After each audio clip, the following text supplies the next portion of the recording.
चाहेको चिज पाउन नसकियोस् केही छैन, तर पाएको चिज गुमाउन नपरोस्। मिलेको जोडी त केवल जुत्ता र चप्पलको मात्रै हुन्छ, बाँकी त सब मनको भ्रम हो। जिन्दगीको हात त हुँदैन, तर पनि कहिलेकाहीँ यस्तो थप्पड लगाउँछ कि पुरा जीवन याद हुन्छ। आफूलाई परेको छैन भने मान्छेहरू अरूको समस्या कहिल्यै बुझ्दैनन्। अचम्म छ हाम्रो समाज, मान्छेलाई हेला गर्छन् अनि ढुङ्गालाई पूजा गर्छन्। धेरै समय तपाईँ टाढा हुनुहोस्, मान्छेहरूले अर्को खोज्छन्, तर तपाईँको खोजी कसैले गर्दैनन्। जिन्दगी कहिले समाप्त हुन्छ थाहा छैन, तर पनि भन्छु जिन्दगी भर साथ दिन्छु। म एक्लो भएको होइन, समय अनि परिस्थितिले मलाई एक्लो बनायो। जरुरी छैन कि टुट्नको लागि पत्थर र सिसा नै आवश्यक पर्छ। व्यवहार बदलिएर निस्किएको बोलीले नै धेरै कुरा टुटाउने गर्छ जिन्दगीमा। यस्तै हो, कुनै दिन उसको माया मनभरि थिए, आज आँखाभरि छ। आफ्नो उमेर बढ्दैछ भन्ने भन्दा पनि आमा बुबाको उमेर घट्दैछ भन्ने चिन्ताले सताउने गर्छ अचेल। ढोका सानो नै हुन दिनुहोस् घरको, जो निहुरिएर भए पनि भित्र आउँछ, सम्झनुहोस् उही आफ्नो हो। भाग्यमा छैन भने माया भएर मात्रै केही नहुने रहेछ।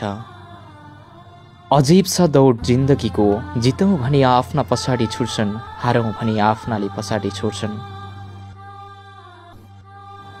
यो दुनियाँ खराब छ हजुर, यहाँ साँचो कुरा धेरै बेर टिक्दैन। थोरै भए पनि आफूलाई माया गर्न सिक्नुहोस्, म छु भन्नेहरू सबै आफ्ना हुँदैनन्। हरेक मान्छेहरू बदलिन्छन्, फरक यति हो कोही रहरले बदलिन्छन् त कसैलाई बदलिनै पर्ने बाध्यता हुन्छ।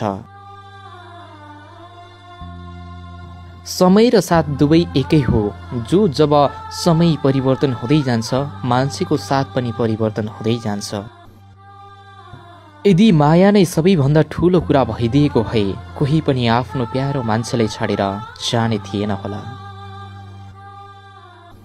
निकै खुसी देख्छु तिमीलाई आजभोलि, सायद त्यो अनुहारमा खुसी ल्याइदिने कोही भएर होला। दुखेको मन भिजेको परेले, अँधेरी रात अनि कसैको याद, बस यसरी नै बित्दैछ जिन्दगी। सङ्घर्ष बिनाको जिन्दगी कहाँ सजिलो छ र? एउटा ढुङ्गालाई मूर्ति बन्न त हतौडाको हजारौं चोट खानुपर्छ।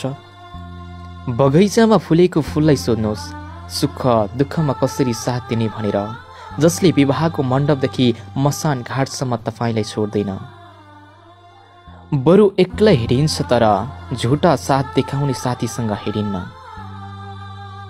अब त तिम्रो याद यति प्यारो भइसक्यो कि मैले त एक्लोपन महसुस गर्न पनि छाडिसकेँ। कसैको सल्लाह सुझावले जिन्दगी चल्दैन, सङ्घर्ष गर्न सिक्नुहोस्, जिन्दगी एक दिन मजाले चल्छ। साथी भनेको पढ्दा काम लाग्ने हुनुपर्छ, मर्दा त दुश्मन पनि मलामी आइहाल्छ नै। जिन्दगी त आफ्नो तरिकाले जिउनुपर्छ, दुनियाँले त सल्लाह मात्र दिन्छन्, साथ होइन। केही सपना आफ्नै कमी कमजोरीले टुटे, केही पैसाको कमीले।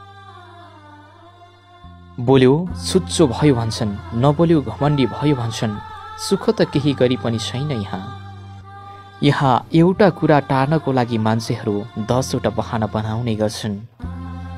कसैले नराम्रो भन्यो भन्दैमा मन दुखाउँदिन म, मान्छे हो, सबैको नजरमा राम्रो पनि त बन्न सकिन्न।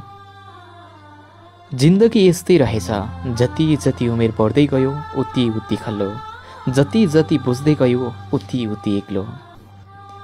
आँखामा आँसु देखाउनु भयो भने शत्रुहरू मौलाउँछन्, तर ओठमा हाँसो देखाउनु सक्नु भयो भने शत्रुहरू बौलाउँछन्। सम्बन्ध जोडेर पो के काम भयो र, त्यो सम्बन्धलाई निभाउने खुसी नै नभएपछि। आजभोलि स्वार्थ पूरा नहुन्जेल मात्र कोही कसैको खास लाग्छन्, स्वार्थ पूरा भएपछि बकवास नै सम्झने गर्छन्। गलत सम्बन्धमा हुनुभन्दा एक्लै बस्नु 1000 गुणा बेस हुन्छ। खुसी पनि बगेको खोला जस्तै भयो, कहिले फर्केर आएनन्। रूपको घमण्ड कसैसँग पनि नगर्नुहोस्, किनकि प्राय मान्छेको व्यवहार हेरेर इज्जत गर्छन्, तिमी यता रुँदैछौ जसको यादमा ऊ उता व्यस्त छ अरू कसैलाई खुसी पार्न। कसैको मजबुरी होइन कसैको रहर बन्नु छ मलाई। आखिर एक दिन मरेर जाने हो धनको घमण्ड किन गर्छौ। कसले याद गर्छ र मलाई जबकि यो दुनियाँ बिना कारण भगवानलाई त सम्झिँदैन। दुःखको हाँसो अनि खुसीको आँसुले नै धेरै कुरा सिकाउँदो रहेछ जिन्दगीमा। तिमीलाई जोसँग बोल्न मन लाग्छ बोल, म त पहिला पनि एक्लो थिएँ अनि अहिले पनि एक्लै छु।